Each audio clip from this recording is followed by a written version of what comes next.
Oh, hey, oh, hello there, whippersnapper. Just hop up here on Grandpappy's lap and let me tell you a little story. I'm old as fuck, and as I decompose, controller in hand, I often reminisce. When I was just a smooth-ass baby, getting a new game was a twice-a-year spectacle reserved for birthdays or Christmas. And back in those ancient times, before the proliferation of the internet, information about new games was sparse. Getting a new game was a roll of the dice. If I picked a bad game, tough shit. I had to live with my choice because that bad game was going to be my whole life for the foreseeable future. What I'm saying is, when I was baby Beetlejuice, buying a new game was a big fucking deal. And then I grew up. I got my first big boy job, started making money, and having nothing better going on, I could buy as many games as I wanted, whenever I wanted. My game shelf grew from a small collection into a looming monolith of unplayed games. And somewhere, up on that wall, still wrapped in cellophane, is the Dragon Age franchise. And drast these holy knickers. Now I can't talk shit about Dragon Age without talking shit about the people who made Dragon Age. BioWare. Back in my day, BioWare was the name in RPGs. They made Baldur's Gate. They made Neverwinter Nights. They made Knights of the Old Republic. They made Mass Effect. And of course, they made Dragon Age. These weren't just critically acclaimed franchises that stood the test of time. They helped define the RPG genre itself. And they were on a hot streak. Until Mass Effect 3. 3 full games worth of gameplay was reduced to one of 3 bullshit palette-swapped endings. BioWare fucked up. Following Mass Effect 3 was Dragon Age Inquisition. It was a critical and commercial success, sure, but a lot of longtime fans felt the series was starting to question its identity, transitioning further away from Dragon Age Origins, the game they knew and loved. Then Mass Effect Andromeda happened. Now, if Mass Effect 3 was a stumble, Andromeda was falling flat on your ass in front of your high school crush in your brand new pair of Heelys. It was a wet fart devolving into a full-blown, decade-long pants-shitting meltdown. It was bad. So bad that the future of the Mass Effect franchise itself is still in jeopardy. Next up was Anthem. And let me tell you, these motherfuckers. Then came a remaster of the original Mass Effect trilogy. BioWare's misguided attempt to remind gamers of their glory days. And that leads us to BioWare's latest release, Dragon Age Veilguard.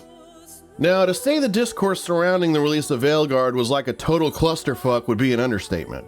With competing factions of social media-addled dipshits incapable of any semblance of nuanced thought, slinging shit at each other like pissed-off territorial chimpanzees. I just wanted to have a good time, so I resolved to play Veilguard for myself. And because everything worth doing is worth doing right, I decided to play every fucking game in the Dragon Age franchise. And while the Dragon Age franchise is technically a story-driven RPG series, the heavy focus on relationships and romance in every entry made me feel less like I was playing through an epic fantasy saga and more like I was working my way through a stack of erotic dating sims. And drast these holy knickers. Dragon Age Origins released in 2009. I was fresh out of college, and by fresh out, I mean I had just dropped out on the verge of an anxiety-induced mental breakdown. On the flip side, I was making adult money for the first time. This is when my backlog really began to take shape. Looting and shooting in Borderlands, beating down thugs in Arkham Asylum, and who can forget being called racial slurs by 12-year-olds in Modern Warfare 2. Lost somewhere in that mess was Dragon Age, and it wouldn't be until the year of our Lord 2024 that I would finally sit down and play it. And when I did, I was transported to the mythical kingdom of Ferelden.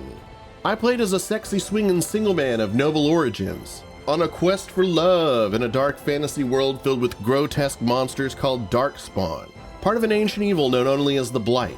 Betrayed and exiled from my family home, I joined the Grey Wardens, an ancient order devoted to stopping the Blight. What followed was hours of blood, guts, moral quandaries, and tactical combat. I asked myself, to what lengths will I go for revenge? Who am I willing to sacrifice to defeat the Blight? But most importantly, who do I want to doink? So let me take a moment to introduce our eligible bachelors and bachelorettes. There's Alistair, a fellow Grey Warden, a real Prince Charming with major golden retriever energy. There's Morrigan, your classic hot big titty goth girlfriend. What? Zevran, the elven assassin, who tried to take me from behind for tactical reasons. But I had my eyes set on someone sexy, curvaceous, with a cascade of crimson locks. Oghren. Sadly, Oghren is not romanceable, even after I helped him hunt down and murder his estranged wife. Rounding out the party is Wynn, mage, healer, cougar, Shale, a stone golem who will step on your cock, and Dog, the loyal Mabari warhound and man's best friend. This trio is relegated to the friend zone. Leliana and Sten are also here.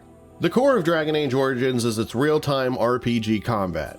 In Ferelden, there are a lot of problems that need solving, and the solution to those problems is violence. And what better way to prove my worth as a potential suitor than by spending dozens of hours methodically hacking and slashing my way through hordes of twisted subterranean monsters and bathing myself in their body fluids. The combat is visceral, bloody, and suitably challenging, but it also feels painfully slow-paced, especially in the early hours as I waited for my combat skills to come off cooldown. On the Xbox 360, the version I played for this review, the combat also felt clunky as I juggled managing each party member and their various skills. It is possible to set each companion to follow a specific set of tactics, but without carefully micromanaging heals and crowd control, I still found myself overwhelmed by Darkspawn. Unfortunately, managing these abilities with the controller isn't very intuitive, and it's difficult to trigger the right skill on the right target at the right time. Luckily, the unfolding chaos comes to a halt when pausing to issue commands, giving ample time to survey the battle and react accordingly. So while the combat is satisfying and strategic, it sometimes feels less like a desperate battle for the fate of Ferelden and more like watching two groups of teenage LARPers playing slap and tickle at the local park. The itemization in Dragon Age Origins could be charitably described as dog shit. Proper gear upgrades were sparsely scattered among the metric buck ton of junk loot I found in dusty treasure chests and on mutilated corpses. Many of the best weapons and armor in the game can just be bought outright from vendors. What I learned is that in Ferelden, the path to power didn't lie in my adventuring prowess, but in the size of my sack. So I handled my sack carefully, and it grew exponentially. Before long, I had the biggest sack in all of Ferelden, which I proudly dangled in the face of every merchant I met. I'm referring, of course, to my gold sack. Thanks to an easily exploitable duplication glitch, it's possible to replicate and sell high-value items and skill books until the entire party can plow through hordes of Darkspawn like Pierre Levay's Mercedes plowed through the stands at the 1955 Le Mans disaster, obliterating the power curve the same way Levay obliterated the lives of 84 spectators on that fateful day. Luckily, Origin's main redeeming quality is the role-playing. Ferelden felt expansive as I explored subterranean dwarven cities, battled werewolves in elven forests, and ascended demon-infested magical towers. I intervened in conflicts, picked sides, and chose whether to resolve situations peacefully or turn them into a bloodbath. And my actions had consequences. Characters would either die based on my actions or lack thereof. My lust for power could turn friend to foe, failing to invest in a relationship.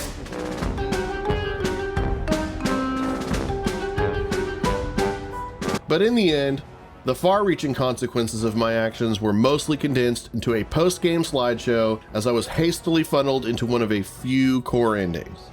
After hours of explicit violence and tough choices, the hardest decision of all comes at the very end of your journey.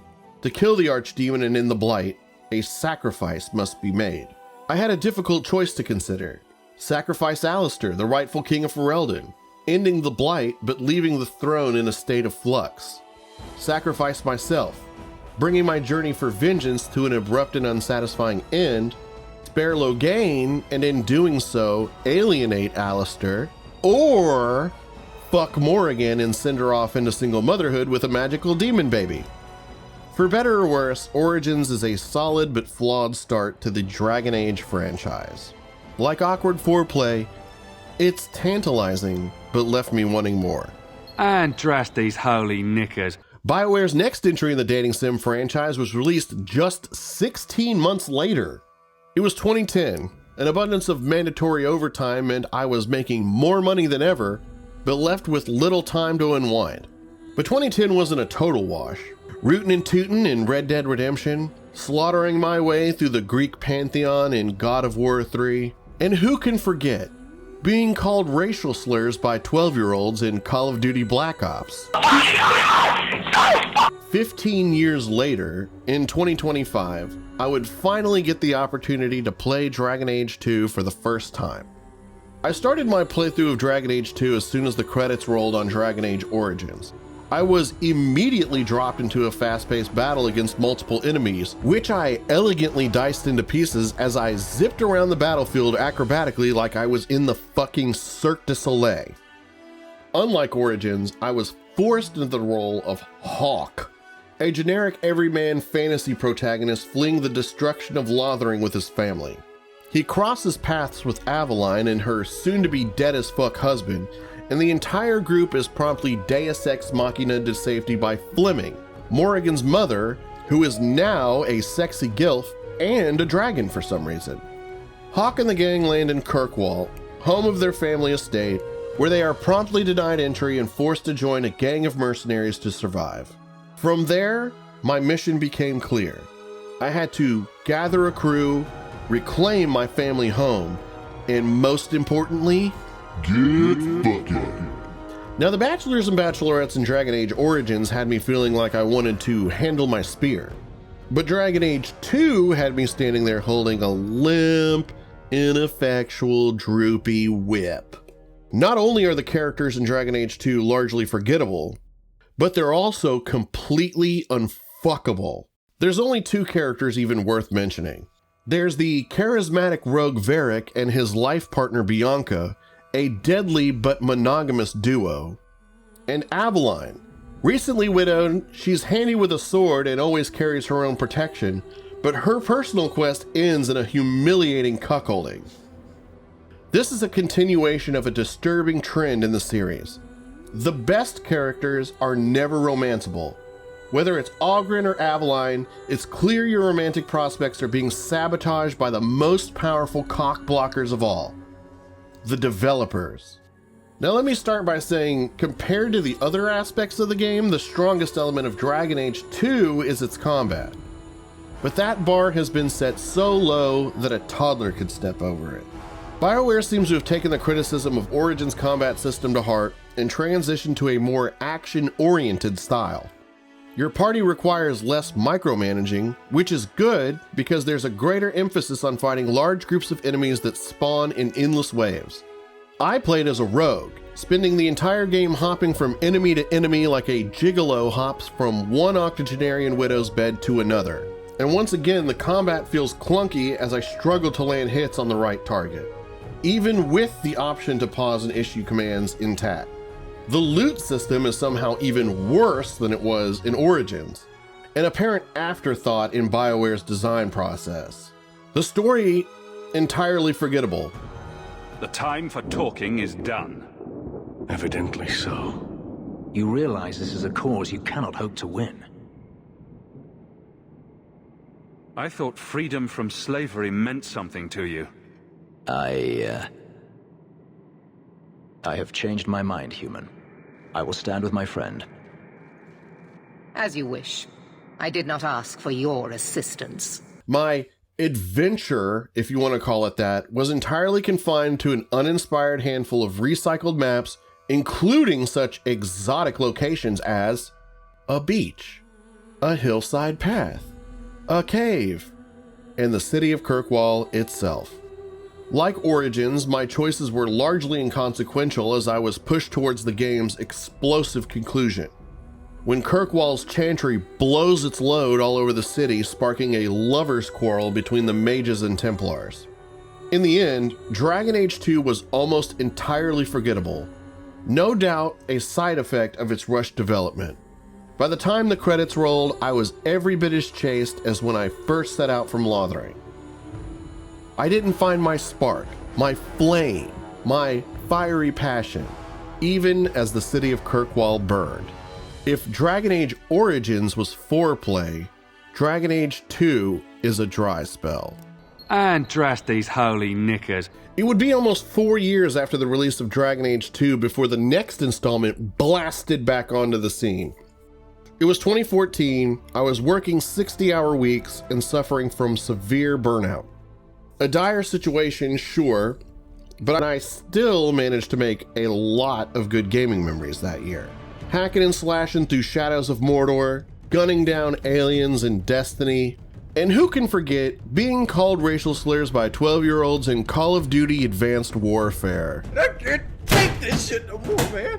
In the wake of Dragon Age 2, the lovers' quarrel between mages and Templars has erupted into a full-scale war.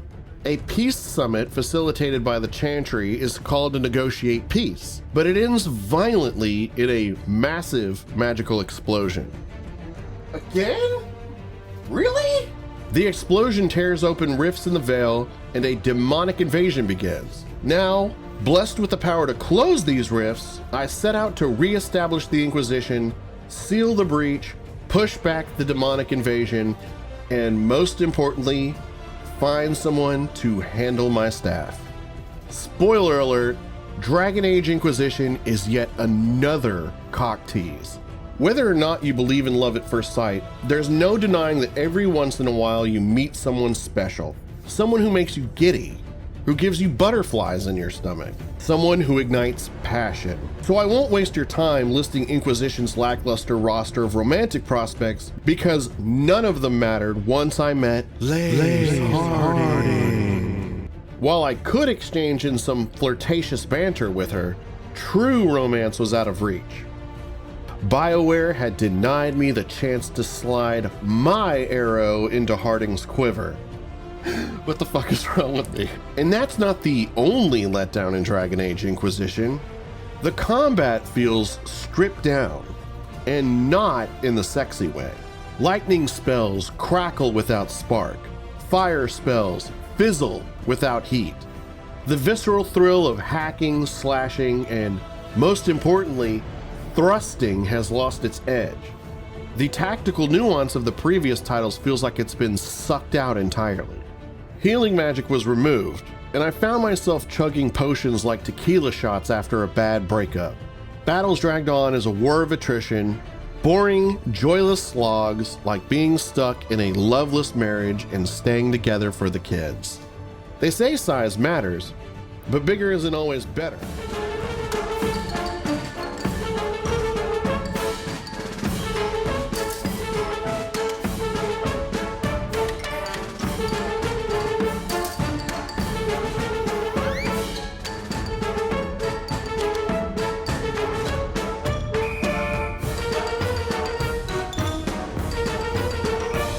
For all intents and purposes, Dragon Age Inquisition is the one that got away. And drast these holy knickers. After Inquisition, the series faded into obscurity until late 2024, when Veilguard was unleashed into the world. BioWare delivered 2 high-profile failures in Mass Effect Andromeda and Anthem. And with another Mass Effect title hanging in the balance, Veilguard needed to succeed. And to succeed, it had to be good. So that begs the question, is Dragon Age Veilguard any good?